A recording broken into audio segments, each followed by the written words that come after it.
को बचाता गया। फिर मूसा पैदा हुआ। जब मूसा पैदा हुआ तो जब उसकी मां उसको छुपा ना सके कि लड़का पैदा हुआ है और अब उसे कोई ना कोई आकर मार देगा। इमेजिन करो, अब राजे ने यह कह दिया था प्रजा को, उसने कहा मेरे ऑफिशियल्स काम नहीं करेंगे, फुल प्रजा को बोल दिया कि जब भी तुम किसी इब्री का बालक देखो उसे मार दो, मैं तुम्हें बचा लूंगा। कत्ल करने का फरमान जारी हो गया आम पब्लिक को। इमेजिन करो उस टाइम उन लोगों की हालत क्या रही होगी कि ये यहोवा को मानने वाले लोगों के घर में जब बेटा हो तो मैं अपनी प्रजा को आज्ञा देता हूं, लाखों लोगों को, कि तुम्हें जहां भी इब्री बालक मिले उसका कत्ल कर दो। मैं तुम्हें ऑथराइज्ड करता हूं कत्ल करने के लिए। राजे का हुक्म देखो। और फिर भी जब मूसा पैदा हुआ, वचन कहता है, और वचन कहता है उसकी मां और उसके पिता लेवी घराने से थे। Right lady and right man, सही आदमी और सही औरत दोनों की शादी होती है। और जब सही कुछ होगा तो लिखा परमेश्वर ने उनको मूसा दिया। जब मूसा आया तो उस जब बालक छुपा ना पाई वो, तो उसने सोचा कि कोई इसको मार दे, इससे अच्छा है कि मैं अपने हाथों से इसे जल प्रवाह कर दूं।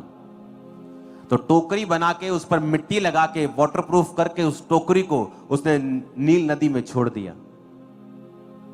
जब नील नदी में छोड़ा तो राजकुमारी नील नदी में नहाने के लिए आई, जबकि अगर आप मिस्र की हिस्ट्री पढ़ें तो राजकुमारियां नदियों पर नहीं नहाती थी। उनके लिए महलों के अंदर स्पेशल पॉन्ड होते थे जहां पर वो नहाती थी। राजकुमारियों को नदियों में नहाने की आज्ञा नहीं थी।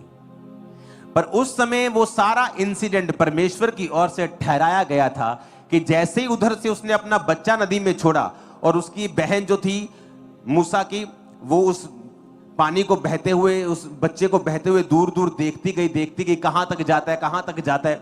तो उसको दिखा कि राजकुमारी ने उस बच्चे को पकड़ लिया, उस टोकरी को, कहा कि टोकरी आ रही है। उसकी सहेलियों ने पकड़ा और खोला तो रोता हुआ इब्री बालक था। जब वो रो रहा था तो उसको तरस आ गया और वो लड़की वहीं थी, मूसा की बहन। और उसने कहा कि ये बहुत रो रहा है, अगर तू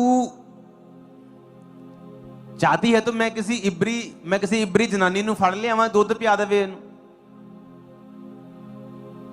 कहती जब पकड़ लिया तो वो उसी की मां को ले आई। और सुनो, उसी की मां को वो ले आई और उसकी मां को वो कहती, वो रानी की, जा और इसको दूध पिला, जब बड़ा हो जाएगा तो मुझे दे देना। वचन कहता है कि उसको पालने के, मूसा की मां को अपने बच्चे को पालने के पैसे भी मिलते रहे।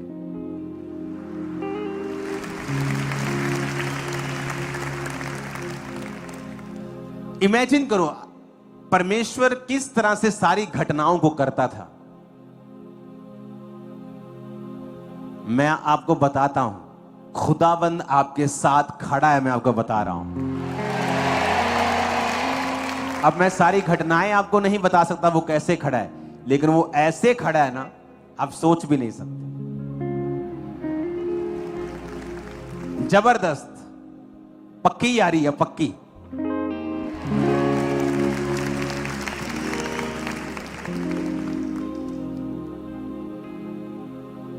वो जवानी में होते ना, मेरे पक्के पक्के यार थे कुछ, उनको कुछ बोल देना कि उसने कुछ ऐसा कहा, चल चलिए अपन हुणे चलिए, चल।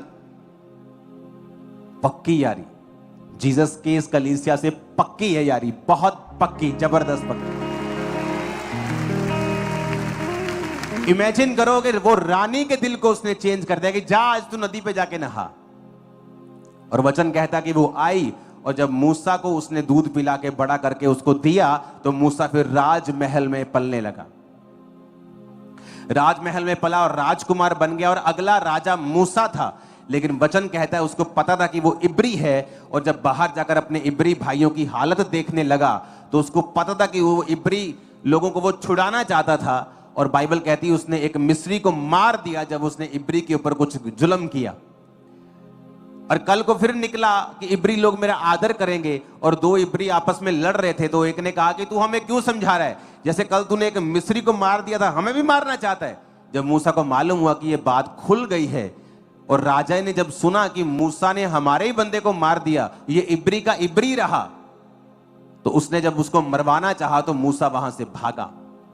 वचन में लिखा है, मूसा ने परमेश्वर मसीह के कारण निंदित होने को मिस्र के धन से बड़ा भंडार समझा।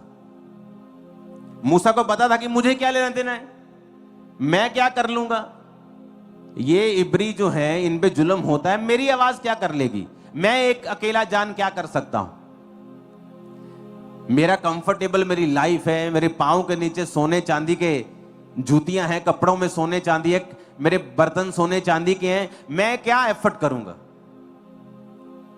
आज बहुत से मसीह लोग हैं जो बड़ी हाई पोजीशंस के ऊपर हैं, लेकिन आपको दुख होगा जब आप उनकी टेस्टिमनी को सुनेंगे। दुख होगा आपको कि वो परमेश्वर के लिए कभी आपको खड़े नजर नहीं आएंगे। किसी को अपने बिजनेस का डर है, किसी को अपनी जॉब का, अपनी पोजीशन का, अपने नाम का डर है, क्योंकि प्रभु ने उनको बहुत बढ़ाया है। लेकिन अंत के दिनों में जब उनसे पूछा जाएगा तो शर्मिंदगी उनका हिस्सा होगी, क्योंकि ये क्षण भर का जीवन जो धरती पे वो बिता रहे हैं, उन्हें पता है एक दिन वो खत्म हो जाएगा।